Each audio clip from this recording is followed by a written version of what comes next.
Hello everyone, and welcome back to Dicentra.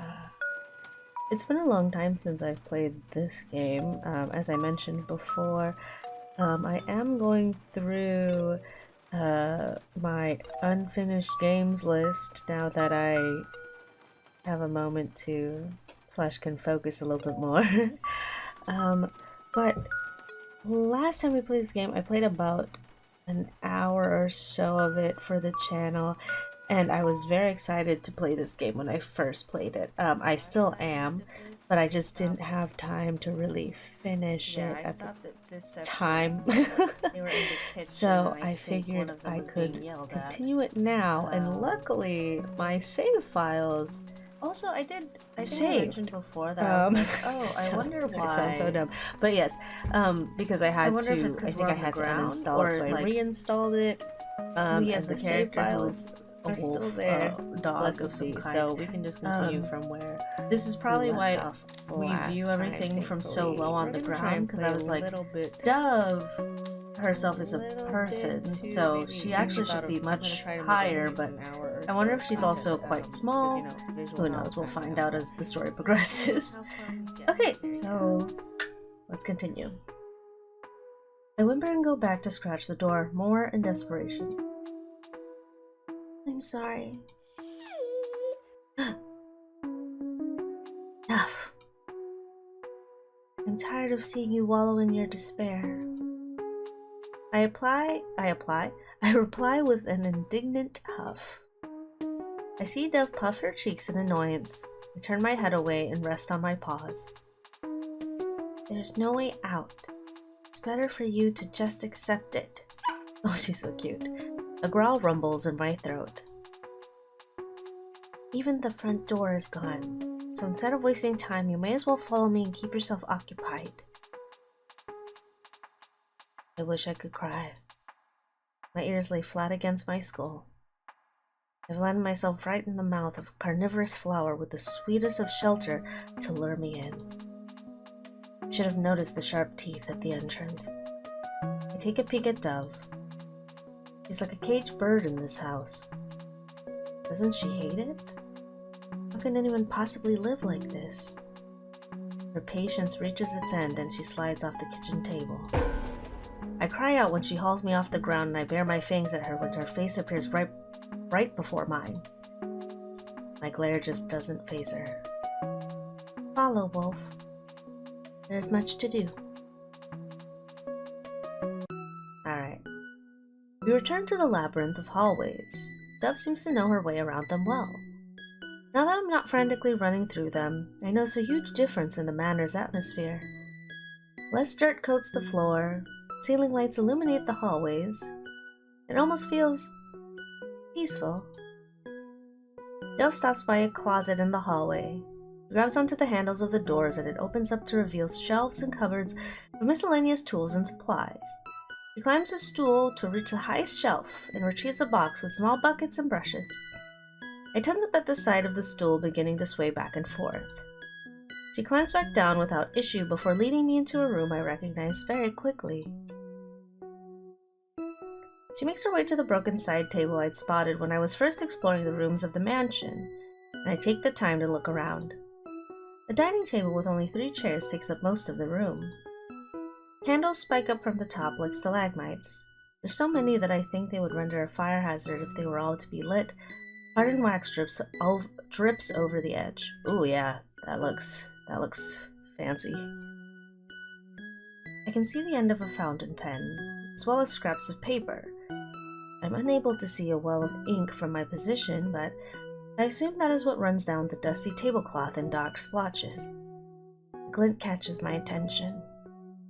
On the other side of the room, I'm unsettled by the mirrors that cover the wall from floor to ceiling. I swallow a lump that forms in my throat, and do not let my eyes linger on them. I lay on the floor and watch her slather strongly scented glue on the broken leg of the table. She roughly connects the broken leg to the rest of the table and fans it with her hand so it dries faster. Mood. She tests its sturdiness with a light finger, then scrunches her nose when it wobbles. She twists around and digs in her box, then pulls out a row of twine with a bright expression on her face. My brows furrow together.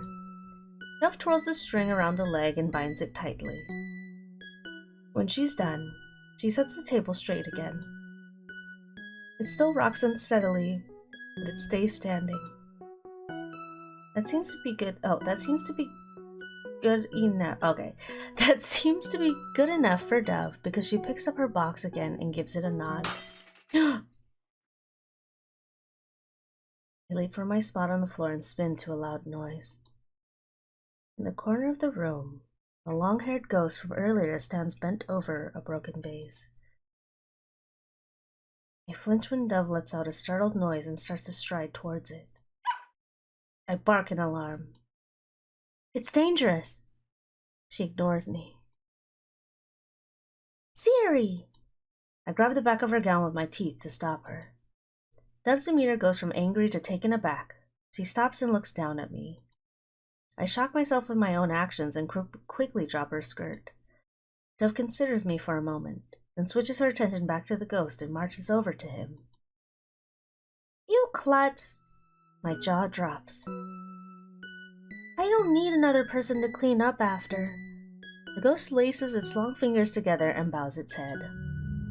When Dove gets closer to it, she stumbles and cries out. The ghost snaps its head back up to her. Dove checks the bottom of her foot and sees a shard embedded in the flesh. Red blooms from the small wound. The ghost makes a groaning sound and steps towards Dove. She hisses when it walks through the mess of glass and drags it with them. It's concerned for her? I observe their interaction, feeling befuddled. Everything I know about corrupted ghosts is being challenged.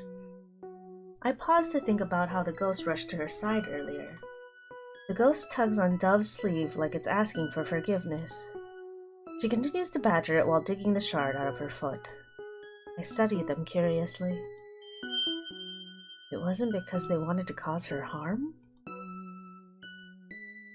I trail behind Dove when she leaves to treat the small cut, and when she returns to clean up the mess. We leave the ghost and Dove continues down whatever to-do list she has in her mind. While she paints over the scratches on the kitchen door, trying to match the old wallpaper, she speaks to me. Have you met all of them already? She doesn't speak again until we run into another ghost. Oh, mushy. It waits in the hallway for Dove. She perks up when she sees what it's holding. Oh, thank you, Babel. She takes a small bundle of red roses from it, freshly torn from its bush. I follow her to a window and see a tall, thin glass vase with withered roses in it sitting on the sill. Dove takes out the dead flowers and replaces them. Then she pauses and looks down at something below. Her face reveals nothing as she tears her gaze away and makes her way down the hall again. Before following her, I stand on my haunches to try to peer out the window. A chill comes down on me when I look down and see a small patch of graves, each marked by a small wooden cross. I break away from the unnerving sight and turn towards the hall where Dove had gone down. He stands at the end of the hall waiting for me. The bird-like ghost's name is Grell, and the doll-like ghost's name is Odette. Dove introduces them officially when we run into them as we go around the manor doing mundane tasks. It's a sight I can't get used to. I can't understand how a young girl can act so normal around such monstrous beings. Seeing their translucent, leathery skin or the fluids that drip from their decaying flesh is enough to send me reeling. But she does not flinch or fear. Earlier, when they had surrounded her in the kitchen, she could tell they were there, weaving their arms together to wrap her in a ghostly embrace. And she didn't care in the slightest. I start to think she's more disturbing than the ghosts. To become this corrupted, they would have had to stay trapped in this plane for a long time. Why are they still here? Their horrific forms border on pitiful. To be this far gone, it has to be some type of hell. Dove walks amongst them like they're her family, though. No, that's not quite it. I rearrange my thoughts. Maybe. The image of the graves flashes in my mind. It's because she is theirs. I watch her guide girls' gangly limbs out of the hallway so they can pass through, like they're nothing but an annoying sibling. A monster. Just like them. Maybe this cage she lives in is of her own making. Dove does these errands like a routine, putting books away in the library and cleaning up candles burned to the end of their wicks. By the time she finishes winding up a large grandfather clock in the hallway, the manor feels like a completely different place. The air is less stifled by dust particles, the rooms are brighter, and it feels like a home now. As we walk back to Dove's room, the sun begins its descent into the blazing orange horizon, and the evening cicadas make their shrill voices heard. Despite the manor feeling more livable, there's a feeling it gives me that I cannot shake. A void that looms like a presence. It's like letters left unfinished, or tea half empty and turning cold. There's a sense of stagnation that places this manor outside of time's reach, and it leaves a noise that buzzes persistently in the air. Dove stops abruptly, and I almost trip over my paws, trying not to run into her. I take a peek from behind her, and immediately let out a yelp. Oh, the very first ghost I had met stands at the end of the hallway. Dove doesn't move. I see the ghost stagger down the hall towards us, and I instinctively back away. Then Dove speaks. It's okay. Her tone is not very convincing. The ghost gets closer. I can see the details of her leaking entrails. I make a whimpering sound and hide behind Dove, keeping myself close to the wall. She's harmless. She doesn't do anything. I throw a quick glance at Dove when her voice falters. But watch. The ghost is right beside us. Its hollow eyes look down at Dove, and she holds its unseeing gaze with cold eyes. I don't breathe. The acrid smell of rot overwhelms my heightened sense of smell. The tension between Dove and the ghost creates a pressure that thins the air, making my lungs ache for oxygen. Pain seizes my chest, just when I can no longer hold my breath in.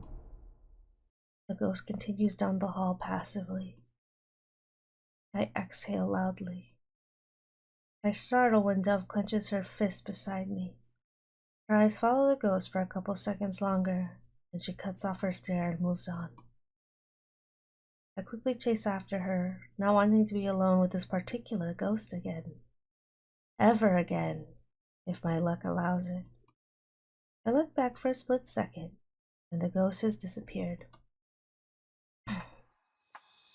Dove's shoulders are squared as we return to her room. Since the sun is set in the opposite direction of her window, the scattering of colors from this morning is long gone.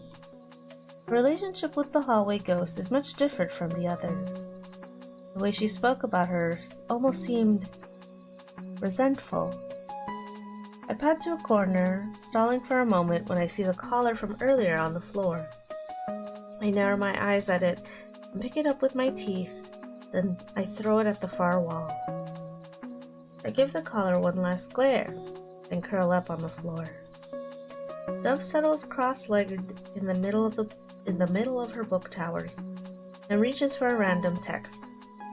I let out a big yawn, feeling heavy after the events of the day. I don't know if there's enough time in the world to process everything that's happened to me since I left home. I close my eyes and feel the tendrils of sleep curl around me. Do you think people can come back from the dead? She asks so quietly, I almost don't hear her. I don't think she expects an answer, and I cannot give her one. Ooh, these roses. I wince at the bites. The roses are extra hungry today. After not feeding them for a while, their petals have bleached to a stark white. I watch as my blood saturates the colorless flowers, and narrow my eyes when I spot a parasitic fungi at the base of the bush. Part of the bush is already starting to wither because of it. I reach down and tear it out harshly. Dirt sprays my gown and I crush the fungi with my fists. I know more will sprout in its place. Seeing such a blight this close to the rosebush makes a bolt of anger rise in me.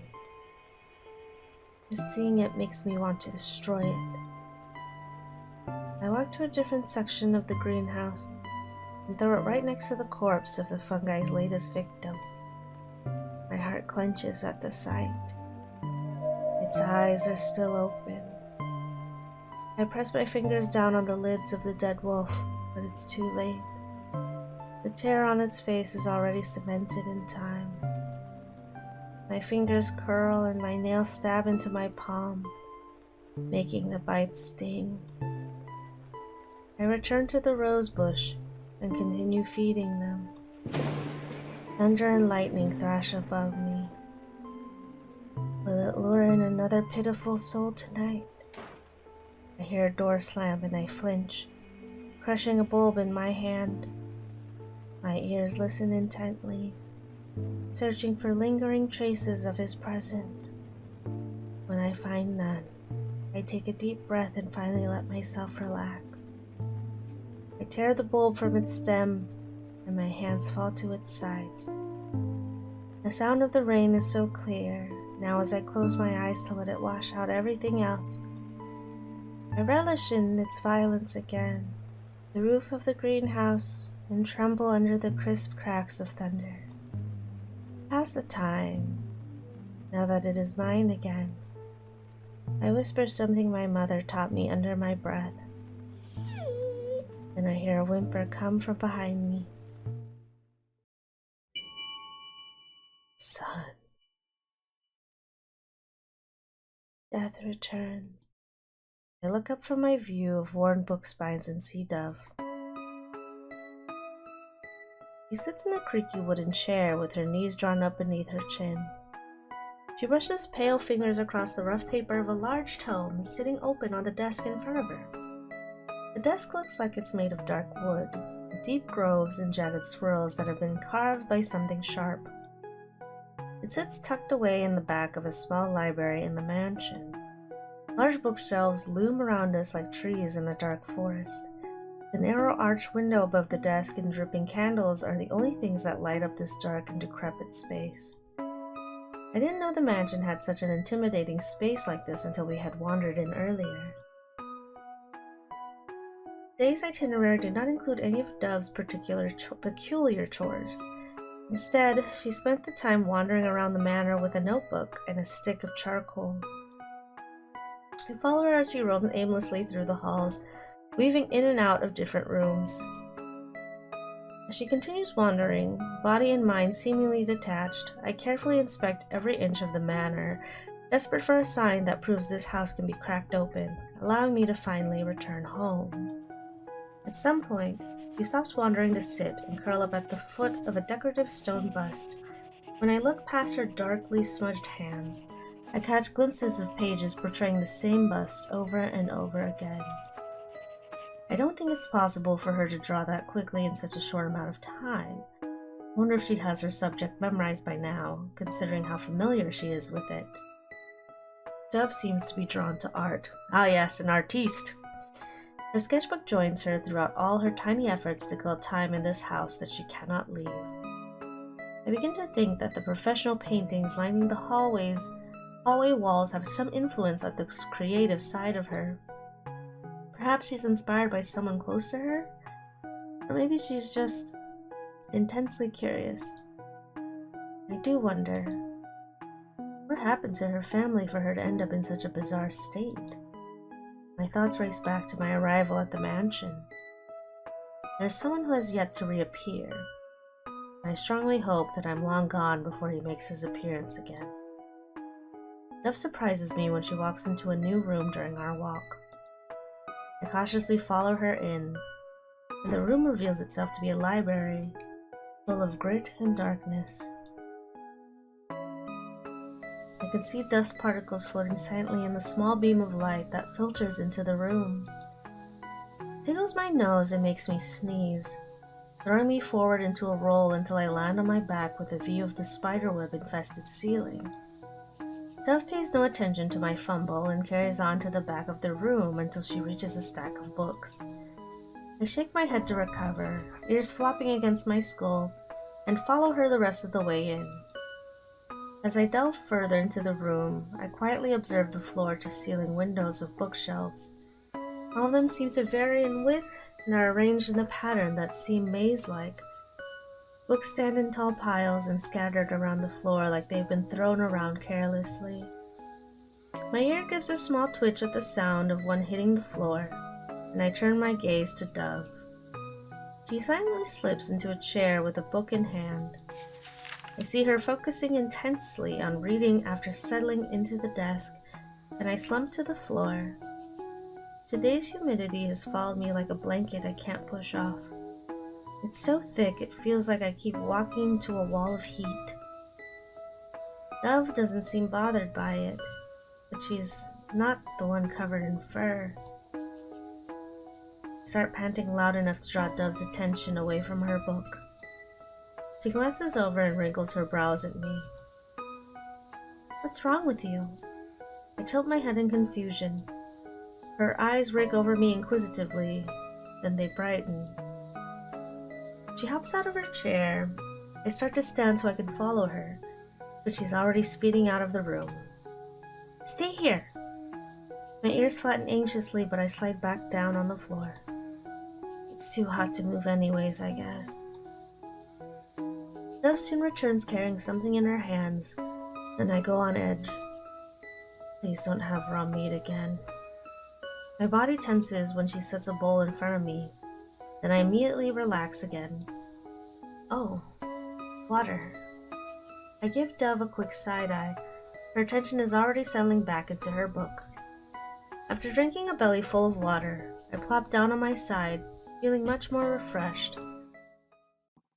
I blink blearily after a noise disturbs my brief midday nap. Did Dove just say something? I flinch and tilt my gaze up after Dove slams the cover of her book shut. She lets out a large sigh and throws her arms out over the desk with her head bowed between them. She then turns her head towards me. "Have you ever seen a witch?" My ears perk up. Why did she ask that?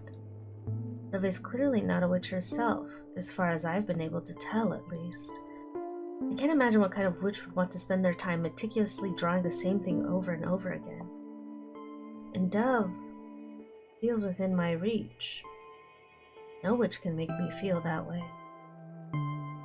However, the possibility for her to have any relation to a witch is increasingly tangible. Only magic can explain the things this mansion is brimming with. I can't find comfort in a place like this, but avoiding a run-in with a witch has been a blessing, considering the obvious traces of one. If only I could ask Dove for answers.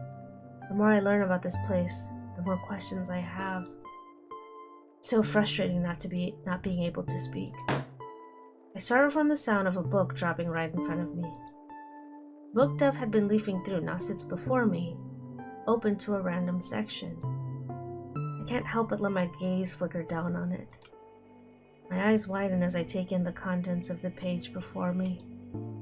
Strange symbols and cursive writing fill every inch of the old parchment. I stand and draw closer to see better. Curious thing, aren't you? I look up and see Dove facing me in her chair, observing me with her head resting on her palm. I freeze under her stare. My eyes dart to the book again. You know that has 100% mortality rate with cats? I tip up my nose up at her. Good thing I'm not a cat. Dove narrows her eyes. The corner of her lip twitches. She unravels her curled limbs and stands from her seat. From there, she drags her bare feet across the floor until she reaches the open book kneeling down and flattening her palms over its pages. Well, I suppose there's more to the cat's story than people think. I can only watch a quick glimpse of the rough circle carved into the hard leather of the cover before Dove grabs it and flips it closed. She then opens it again to the first few pages with undelicate hands. I read the words at the top of the page. Death returns. Dove traces her fingers over the words. Satisfaction brings it back. I feel my tail wagging at the base of my spine as I look back up to Dove. Would you like to learn about magic? It's not just something anyone can do. My yellow eyes meet her blue ones. Magic. Nothing has ever haunted me more. And now, like a candle has been lit at the bottom of an abyss, and finally searched for what I've always yearned. We're gonna nod. I nod. The moment I give my answer, something about Dove changes. Like hot embers fanned in the wind, her pale eyes glow in the dim light. I feel my heart thumping in my chest. Her mouth stretches wide. I can see the points of her canines and her gums are black. Dove rarely smiles, even more so with teeth. I hold back a shudder. This time, I know for sure that my heart does not race in fear. Dove looks directly into my inhuman eyes. A malevolent grin creeps across her face. In that moment, I knew she could see her fiery eyes reflected in mine. My eyes walk across the first page, my chest blooming with excitement. A book about magic. I've never been able to read one before. They were all removed before I could get the chance. Everything you could ever want to know about magic is written in this book. It's the Witch Bible, after all. My mouth goes dry. For a moment, I imagine myself elsewhere. I'm back with my grandmother, sitting on the carpet by the fireplace, and having my burning questions dismissed once again. Your birth brought you freedom, Basil. One day you will understand that. I can only smother my disappointment with a short reply.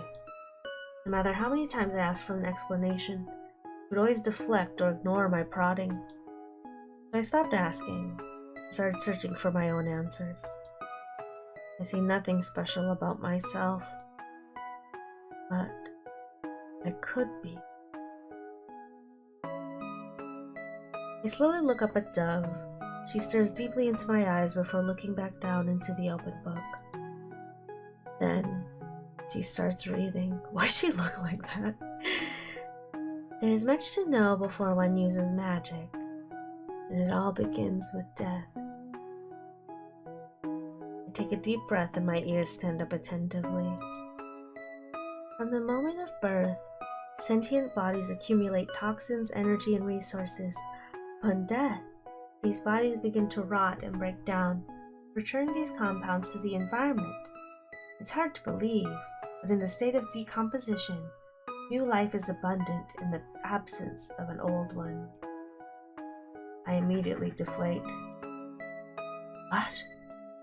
My silence must have been deafening because Dove snaps her head back up at my reaction. In spite of my ability to truly be expressive with my canine features, I must have created quite the emotional response because Dove turns completely flustered. A deep scarlet burns her cheeks, its heat crawling up to her forehead. She awkwardly looks down and starts fidgeting with her fingers. Wait. Her brows quickly pinch together. I start to think she might actually be embarrassed. My jaw drops slightly in disbelief. I watch her swallow a lump in her throat. I realize that was probably difficult to understand. I forget to breathe when Dove looks at me once again, with fingers tightly intertwined. and round eyes. "You're really listening." Dove looks at me in complete astonishment, and I'm at complete loss in how to react. Dove runs a hand through her messy hair and recollects herself. She returns to the book in front of her, starting from the beginning again. There's a certain type of energy that is created in the process of decay. That energy is making magic itself, existing in the plane between life and death. This plane is also known as the ether. No living being can ever see it. It's an inevitable occurrence. Death is guaranteed in the circle of life. It's cruel, but necessary. Because when death blooms, new life persists. Dove tilts her head and flips through the pages of the book. Of course, I'm only summarizing the complexities. It's not as simple in practice, but magic is not something that can be contained by any laws we've observed in nature. At least, the ones we know. In fact, magic is no different than a species you're probably familiar with. Mushrooms. I cock my head in confusion and look at Dove, expecting her to elaborate on her explanation. She leans over the witch Bible, balancing on one arm and holding up her pointer finger. "Let me explain. Mushrooms are the only thing in nature that do not follow a logical system. Normally, creatures with bright colors always serve as a warning sign to stay away. Through evolution, both flora and fauna have developed characteristics that allow them to survive long enough to pass down that trait. But with mushrooms, none of that applies. Bright or dull, big or clustered, you can't tell if a mushroom will kill you based on looks alone. You can't tell if a mushroom will kill you. You can't tell if a mushroom will kill you based on looks alone. The only way to find out is to eat it." I gulp. That makes mushrooms sound like old gods. But back to the topic at hand. Dove flips to a new page and I pause at the sight of scratchy doodles that make the words on the page illegible. Definitely Dove's handiwork. Magic can be unpredictable and unstable. By this logic, areas with little death hold little magic. Likewise, places with an abundance of death hold an abundance of magic. Places like cemeteries. I nod in understanding as Dove continues. It's the reason ghosts love to linger around there so much. Dove crosses her legs and rests her head in her palm. She hasn't been turning the pages of the book, yet she explains everything in perfect detail. Just how many times has she read this book? I've been told that witches become empowered by corpses buried deep beneath their feet, and with that power comes tragic silence. Dove's expression becomes solemn. But in that silence, there's also an earnest level of respect from those who have passed away. Pauses for a moment, and starts turning the pages again. When she finds the page she wants, the corners of her lips perk up. For a satisfactory feast. My ear twitches. However, there are two exceptions to this. In spaces void of death, magic is completely unusable. Most witches usually avoid them like the plague. When the shimmer of magic runs through your veins as naturally as breathing, being there feels like gravity is amplified tenfold, maybe the closest thing to feeling human for a witch. On the contrary, a space plagued with too much death becomes dangerous for everything in it. Without caution, the magic can overflow and sleep through the cracks between planes, corrupting everything it touches. And this is where the witches come in.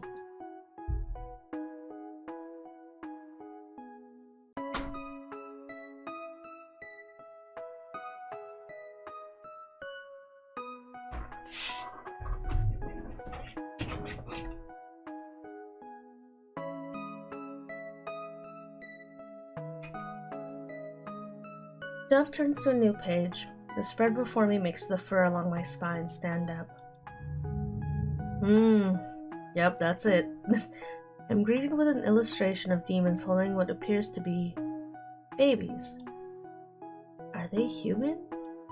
Or perhaps something in my brain clicks. I know this part. The concept of witchlings receiving the devil's blessing at birth to become full-fledged witches. My grandmother knows how to obtain this blessing, but refused to tell me no matter how much I asked. It's a miracle I even know this much from what little she told me. Dove pauses to stare at the illustration. I nod my nose in her direction as encouragement to continue.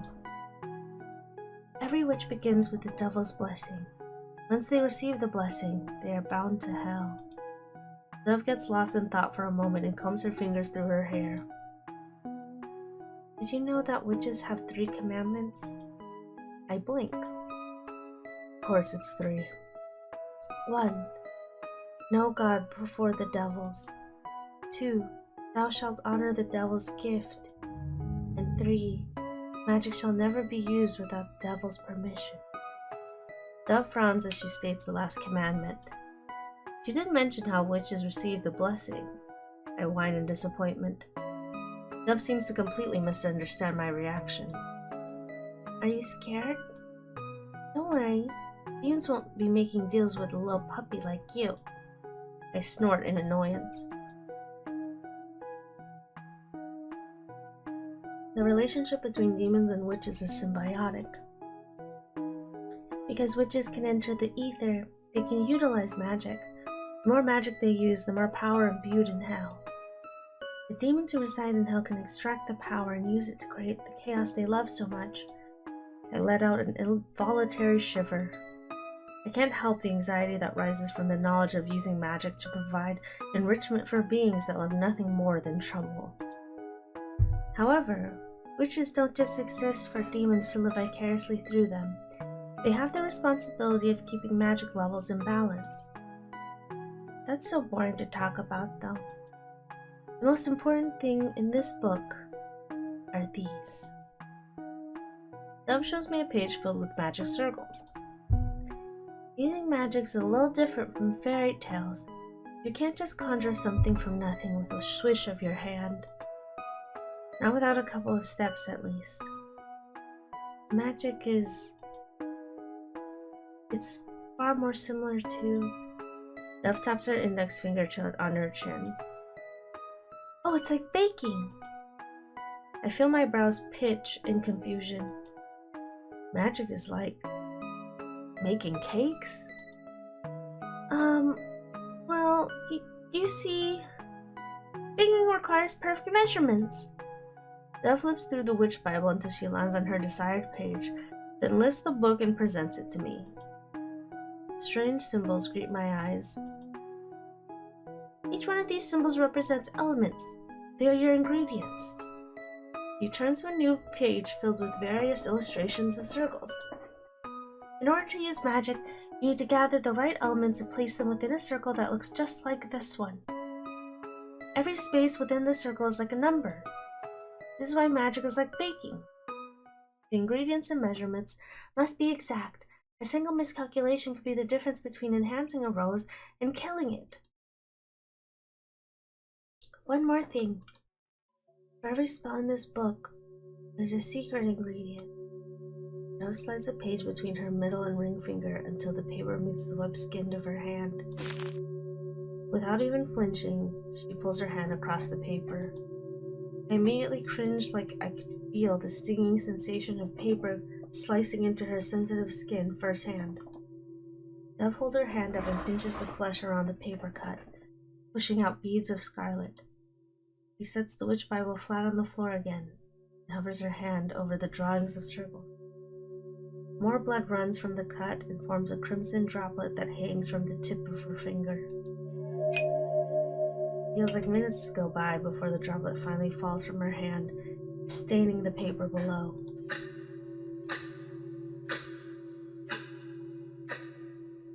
The sound of blood dripping onto the page echoes in my ears like a ticking clock. I focus on the way the blood splatters on impact right in the middle of a circle, then runs down the curve of the paper until it fully soaks into the parchment. If you made your spell correctly, all you need is a little witch blood to make it transform before your very eyes. into art. Dove curls her hand into a fist. Witchlings may not have a demon's blessing, but we are surely not human. We come from fire and brimstone after all. Magic belongs in our veins. Just because we are not connected to the ether doesn't mean it isn't there, just waiting for her call. Dove leans over the bloody drawings with hunger in her eyes. Her hair falls like a curtain of bramble around the witch Bible. The sight makes me think of putrid veins that spread from an infection. One day, we won't need anyone's blessing to take what is ours. I tense up. He notices my stiffness and gives me a small smile. Are you intimidated by magic now? Don't worry, there's no need to go through something as advanced as creating your own spells. That's what the Witch Bible is for. It contains all the spells you could ever need. Dove trails off. It looks like she has more to say, but hesitates to express her thoughts. I rest my head on my paws as the silence stretches. But Dove's expression sours before speaking again. I want more, though. My head lifts. These spells aren't enough for me. She narrows her eyes at the Witch Bible and smooths the parchment with her hand before crumpling it into her fist. I blink in surprise. Witches are brave enough to walk the earth as hosts from parasitic demons in hell, yet... Dove looks down at her opened palms, her gaze lingering on her wound, blood now clotted. She starts raising her voice until I flinch in response. And yet they bind themselves to so many rules. They can use magic. They're the only ones that can use magic. All the possibilities in the palm of their hands. But what's this? Dove throws the book open, showing the words carved on the inside of the back cover. Do not use magic on people. Do not waste magic with minuscule pursuits. Always keep magic levels balanced. Never take on too much. Her face contorts in frustration with every line she reads. They smother themselves. They make themselves so small. They do not pursue progress. There is only tradition this and tradition that. It drives me mad. Dove suddenly grabs the Witch Bible and violently throws it. I jump out of the way as it bashes into a wall. A flurry of papers erupts when it slams onto the desk beneath it. Dove stands, giving out short breaths and clenching her fist as pages flutter down around her like snowfall. The sight haunts me. It's like seeing a glimpse of a dove free from the walls that contain her. Everything you want to know about magic is written in the Bible. But I want more. As I watch the papers flutter to the ground, I notice something written on all of them. Alchemical composition sketch with impatient scrawl litter every page I see. The symbols and circles look nothing like what I had seen in the Witch Bible. Dove mutters something to herself. I am not afraid like they are. Temperature around me drops. I almost expect my breath to cloud my face when I exhale. Just what is Dove trying to create? Dove drifts back to the desk. She doesn't sit back down. She just stands there instead, completely lost in thought. I look around the room, feeling awkward in the silence. Eager to not sit in it for a second longer, I stand and get ready to wander off. I turn back and give Dove one last glance before trotting away.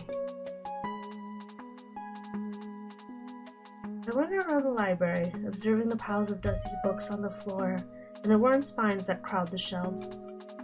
One book in particular captures my attention. I take nimble steps closer to inspect a strange object plugging a book on a bottom shelf. It resembles a spider with long and bony appendages that stretch around the cover. Something about it fills me with unease. I start to back away when out of nowhere, I'm thrown onto the floor, and air is knocked out of my lungs. I let out a yelp, quickly realizing that this was a mistake. Something wraps tightly around me, constricting my movement and making it difficult to breathe. The more I struggle, the tighter the grip becomes. My eyes begin to sting as I catch a glance of the strange book I saw earlier. The cover is now bare. The spider-like object that had wrapped around its spine is now crushing me with its limbs. Footsteps rapidly reach my ears, and I see Dove appearing around the corner of a bookshelf. I could see the look of surprise etched onto her face. The strange reaction is seeing me get crushed to death. I thought he got rid of that. She finally shows panic when I let out a pained bark. Dove rushes over and drops to her knees. I can feel her bony hands trying to dig under the spider's legs, but it digs into my flesh in the process. She pulls her hand back and bites her lip. I then feel her grabbing me again, hauling me into the air. Hold on, I can fix this. Her confidence is betrayed by her wavering voice. Is this it for me? It's a miracle I even made it this far, at least. My breathing quickens. No! I don't want to die like this. I thrash my body in Dove's arms, fighting back against the constricting creature. I can feel my vision turning fuzzy as Dove bursts into a room I've never been in before. She slips on something that sounds like paper, sending us both tumbling onto the floor. I let out a weak cry while Dove lands hard on her hands and knees. The spider continues to tighten its grip. Dove wastes no time running over to a shelf to rifle through bottles and drawers for something. When she finally finds what she's looking for, she quickly reads a tag attached to it and hurries back to me. I see her uncork a bottle with a swirling purple liquid before pouring its contents onto me. I feel searing heat drip onto my skin as the spider screeches. I howl in agony when some of the liquid drops onto me and Dove releases a grasp. I'm sorry, I didn't mean to get it on you. I whimper to cope with the pain. The only relief I can feel is the loss of suffocating pressure around me. Dove moves away to retrieve a cloth and clumsily tabs at the stray purple fluids that had gotten onto my fur, making them sting even more. When she leaves my side again, I look to my side and see the spider-looking object curled into itself and unmoving. Dove stops for a moment, stumbling in the process, and gives it her attention as well. I'm not sure I expected her to feel over the aggressive little creature that almost killed me, but the face she makes catches me off guard. It looks like she's in mourning. Dove nudges the spider with her foot. I hold my breath in fear that it will spring back to life and make a second attempt to take my life. What a shame. My head perks up. That was my first successful spell. My blood runs cold. What does she mean? You've seen quite a few of my spells by now. Dove looks down at her hands and starts counting fingers. The rose bush, the viper cage, the book spine. The sound of something tapping against glass makes me snap my head around. Up on a shelf, I spot what seems to be the source of the noise. Crimson-cloaked moths thrash around in a jar. Dove also looks up at them. Ah, those are mine as well. Cute, aren't they? Gave them the raw meat you didn't want to eat, so they're probably hungry again. She gives me a small smile and nausea ripples through me. These things are a success to her? She created these horrific creatures? It shouldn't even be possible. Dove can't use magic, can she? No, I doubt it. I feel my mind racing. If she was not the one who created them, then who did? I hear Dove fuss around the room once again, and I take in my surroundings. It appears to be some kind of study or lab. Shelves and cabinets line the walls, filled with jars and bottles. The air is thick with the strong smell of herbs, fresh and stale, all at once, It's almost overwhelming. When I look to the very back of the dark room, I let out a yelp. Light pours in from a small window and disturbingly outlines an arrangement of skulls around a dark frame. It looks like a mirror. The surface of the glass is dull and doesn't reflect anything very well. The eye sockets of the animal skulls are shrouded in shadow, but they give me the creeping sensation of being observed. Familiar feeling I brush off with a full body shake. It's a witch's shrine. Dove's voice frightens me out of my thoughts. She kneels beside me, looking conflicted. In her hands is a small jar. With a twist of her wrist, she unscrews the lid, revealing a pale green paste inside. This'll help your burns. I cower away from her touch as she tries to reach for me. I crash into something hard as I hide underneath the nearest table. Dove retracts her hand and presses it onto her lap. I stare at her with wide eyes and crouch close to the ground, sheltered by the shadows. She opens her mouth to say something, but her words get stuck in her throat when her eyes catch onto something behind me. She squints briefly before widening her eyes with recognition. She shoots forward. I yelp and scatter away to avoid her. While my body is pressed against a wall, I look to see if Dove has followed me. I get her in my sight, but her focus isn't on me at all. In fact, the mysterious thing under the table has her completely distracted.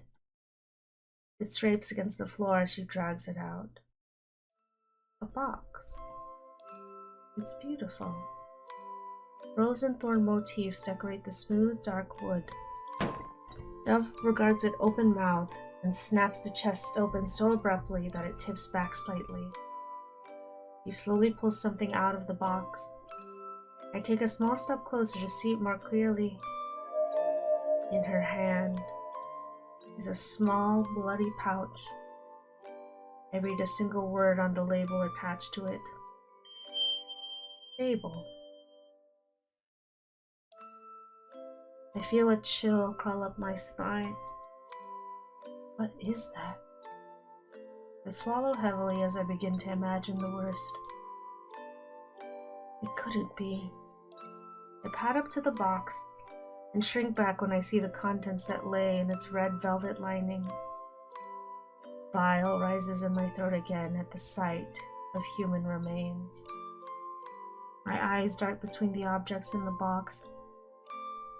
A clutch of dark hair tied together with ribbon, a small bone, and another bloody pouch, all with paper tags attached to them.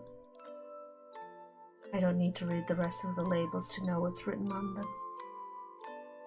Names. The names of all the ghosts that haunt this home. Except for one.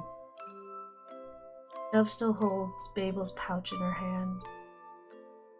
A blank expression paints her face, but with closer inspection, you can see a faint tremble in her hands. She quickly tosses the pouch back into the chest and slams it to a close. She slides it back under the table, then stands up and makes her way out of the study. I stand there frozen, briefly forgetting how to move my feet. Eventually, I trail out behind her. Reluctantly so, because I don't know what else there is to do. When I step out into the hall, Dove is nowhere to be seen. I look around, searching for a sign of where she might have gone. Everywhere I look offers no hint. I whine, then I start navigating through the confusing hallways as best as I can from memory.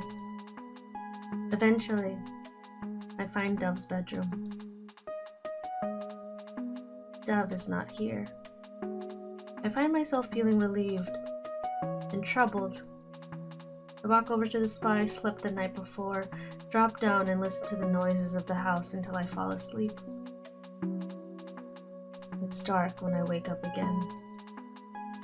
I look around. I don't see nor hear a sign of Dove. A knot in my stomach forces me to get up. Being unaware of Dove's whereabouts fills me with anxiety.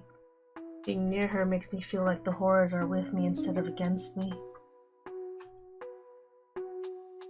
I return to the labyrinth of hallways and walk around, keeping all my senses alert. I start to reconsider my decision to walk around the mansion at night again, especially alone. Evening seems to be the time where she likes to walk around, as if I had spoken her into existence. A wet drag comes from behind me. I freeze in my tracks. There's a familiar tapping sound nearby. I see the hidden door leading to the roof next to me. I don't bother looking behind me and head straight for the door. I go straight up the stairs into the roof. Unlike the last time I was here, the clear sky spans high above me. Stars dot the dark, and for a moment, I forget all of the things I was scared of. Every time I see the night sky, I feel so small under its grandeur. When Dove spoke about magic earlier, I was frightened by how much it revolved around death. Before learning about it, I'd always thought magic felt like this, like it was art that could capture the spark of small joys. I rebelliously steal one more time to admire the stars, and breathe in deeply, slowly, for even just a second. I want to remember how to sit still and get lost in everything I'm feeling. I want to gulp down the humid summer air, feel the gentle night breeze brush against my fur, smell the sap from the trees, listen to crickets ringing in my ears, and memorize the placement of every star I can see. Every blissful and uncomfortable sensation, I let it all sink into me. They all remind me that I am still alive. And I hold on to that so tightly, because I'm so afraid of what I'll become if I can no longer see goodness when it's in front of me. The longer I stare at the sky, however, I squint. The stars seem so close. Something pulls me back to reality. I hear a voice. I turn my head and see a faint light. It's coming from the greenhouse.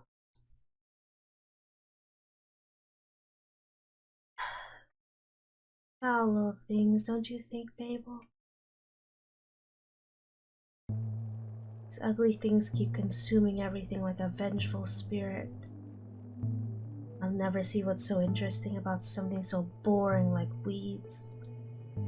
Flowers are pretty, but their beauty is so fleeting. I tried to make these ones last longer. They still end up dying when they're cut from their bush. I enter the greenhouse quietly. Dove stands by the giant rose bushes with a lantern at her feet. Meanwhile, Babel busies itself within a watering can. Is this where she's been all day? Dove hadn't noticed me yet. She takes a peek at Babel and makes a downcast face before looking back at her roses. Babel, do you remember when you let me plant seeds to grow tomatoes? Dove prods at a rose bulb and pulls her hand back before it can sink its teeth into her flesh. No matter what I did, or how much you helped me, I couldn't even get it to bud. Babel gives no response. It quietly sets its watering can down and starts meticulously weeding the flower beds. You still put in so much effort to take care of these silly plants. I don't understand why. I spent so many hours in here just watching you, and I can't even name anything. I told you to let everything die. Did you finally rest? Do you even know how to do anything else anymore? Dove moves to face Babel.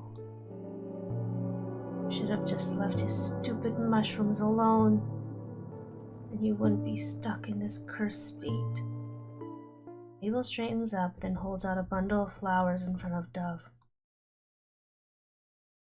Now that I have the chance to look, I notice that there's actually a variety of flowers in this greenhouse. Roses, daffodils, lilacs.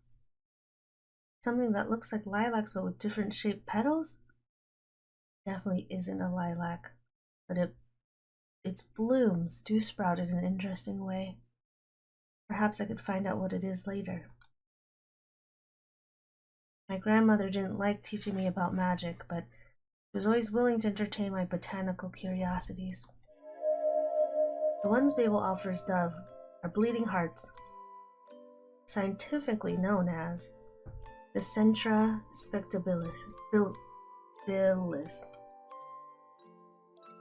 I've always been fascinated by them because of their unique shape, their arching stems and their hanging blooms that are shaped just like hearts.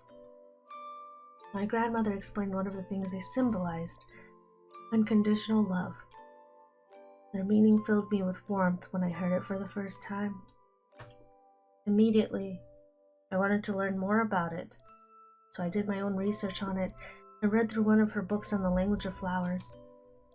I learned bleeding hearts also represented something else: heartbreak. Dove stands so still that I think she's somehow turned into a statue. On the surface, Dove is calm and collected, but behind her gentle visage is a merciless beast harboring in the trenches of her emotions.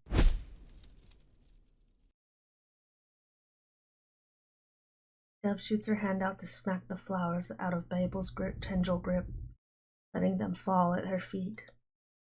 Babel bends down and delicately picks up each stem again. Dove's cheeks grow splotchy with red, and she holds her dress in tight fists. "Can't you just be here with me?" I hear her voice crack. Dove pinches her eyes closed. "Or have you already been gone for a long time? I can't watch this any longer. The dead are never meant to stay longer than they're supposed to, despite some of their efforts in doing so. Despite the efforts of those that are not ready for them to depart, people never realize until they've lost someone forever. But the dead will immortalize themselves in your thoughts, whether you want them to or not. The emptiness they leave behind tends to grow into a mold you can never ignore. Body, soul, those can be gone, but memories, those cannot be killed." I twist around and take off, knowing what needs to be done. I hear Dove make a small noise behind me. My retreat must have tipped her off to my presence. No, don't! Her distressed scream almost makes me stop dead in my tracks, but I carry onward. Oh boy. I race into the study and skid to a halt in front of the box under the table. I hear the thud of footsteps running after me. Using on my paw, I claw and shove at the chest until it falls over and the lid pops open, spilling the contents out. I quickly scan through the pieces of paper attached to the remains. When I spot Babel's pouch, I grab it with my mouth and turn to sprint for the door. Dove stands there, out of breath, clutching onto the door frame. She glares at me and walks forward. "Bad dog! Drop it!" I clench my jaw tighter and stand my ground. I have to let them be free. I try to plead to her with my eyes. Dove takes a step forward and I take a step back. She holds her hand out toward me. "Give it back. I need it." Fight her hand! Dove lets out a blood-curdling scream when I tear my teeth into her arm. Okay, we're gonna save. Red blossoms through the sleeve of her white gown, and blood drips down her arm and onto the floor. She pulls back, clutching the wound. My ears droop at the sight of the dark drips that cascade down her colorless cheeks. Dove's face darkens and her jaw tightens. She furiously swipes the tears from her face and turns away from me. I stare at Dove's hand, but something behind her catches my eye instantly. Dove twists her head around. We both see Babel lumbering through the hall holding an arrangement of flowers. I can see her bleeding arm get shoved at the back of her mind as it falls limp at her side. She starts chasing after the ghost, and I'm hot on her heels behind her.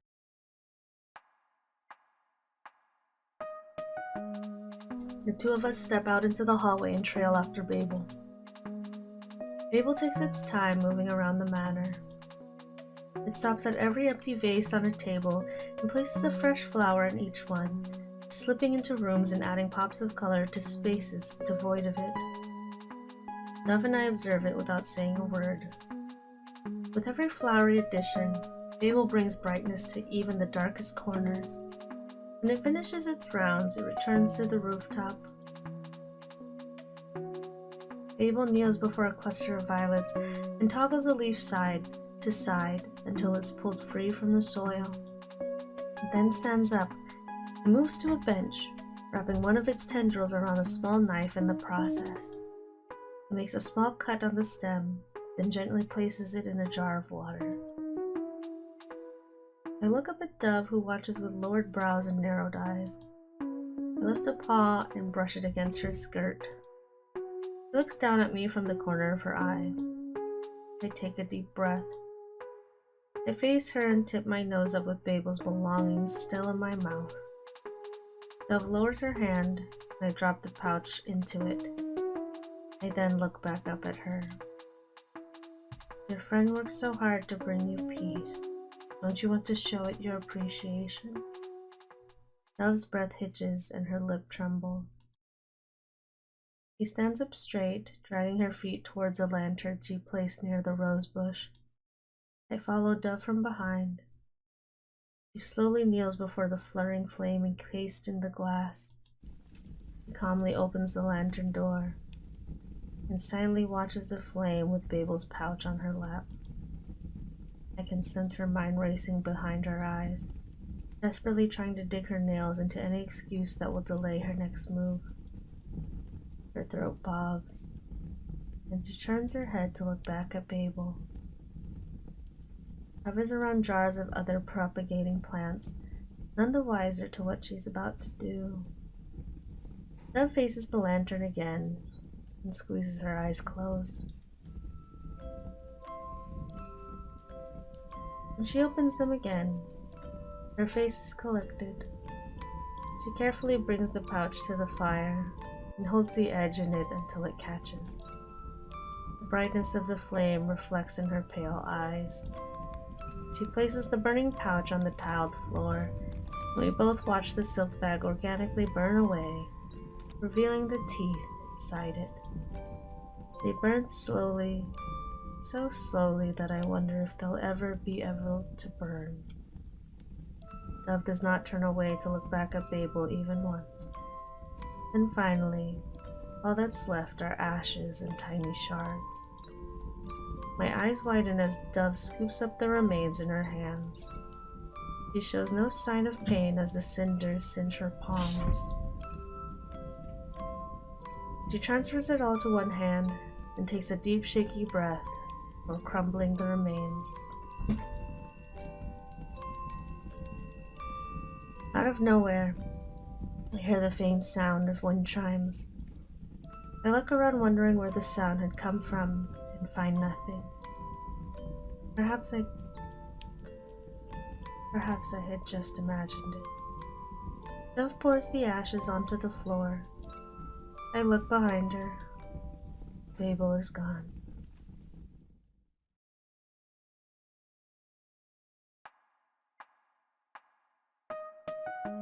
Okay, so I think we can do a pause here. Okay, so, oh my goodness. Alright, so that revealed a lot this time. So, let's see. So, we discovered that Dove is... we don't know if she's a witch or if she's just of magic and just studies from a witch's book. It's revealed the ghosts, for the most part, were created because of her spells, except maybe that white ghost is what I'm assuming is the implication. We can probably also assume that, I think I may have mentioned this before, that Basil is probably under a magic spell, because he keeps talking about his grandma, and she is probably a witch, unless I missed the exact explanation of that, but we can assume that she is a witch and that Basil is probably under a spell or cursed of some kind, and burning the remains of the ghosts that live in the home will essentially free them from the state they are currently in. It's getting juicy, y'all. It's getting very interesting. I wish I could play a little longer, but I am out of time for this episode, so for now, we will pause it here and we will just see what goes on in the next episode. It is probably going to take me a while to get to any of the endings, but again, it's been interesting, super interesting so far. I love this style of visual novel, the kind of like scary, spoopy, gothic kind of vibes, but it's getting real interesting, so I'm interested to find out more about our new bestie Dove. So as always, please check me out on social media, mostly Instagram, TikTok, Bluesky, YouTube, and Twitch at afishplanet or BorealisLullaby for my YouTube and Twitch. Please check out my Ko-Fi shop. Again, the Fish Planet. Still not updated all the way because we're still working on it. I'm one person. It's rough out here in the club, but check out what I have in the meantime. Please check out my podcast, Can Smooch Tho, a podcast about all things boys love and other related items, available on Spotify, Apple Podcasts, Amazon Music, and now YouTube podcasts as well. I know it's rough out there these days, but please, please, please stay happy, stay healthy, stay well. And I will see you guys in the next video. Bye bye. Night night.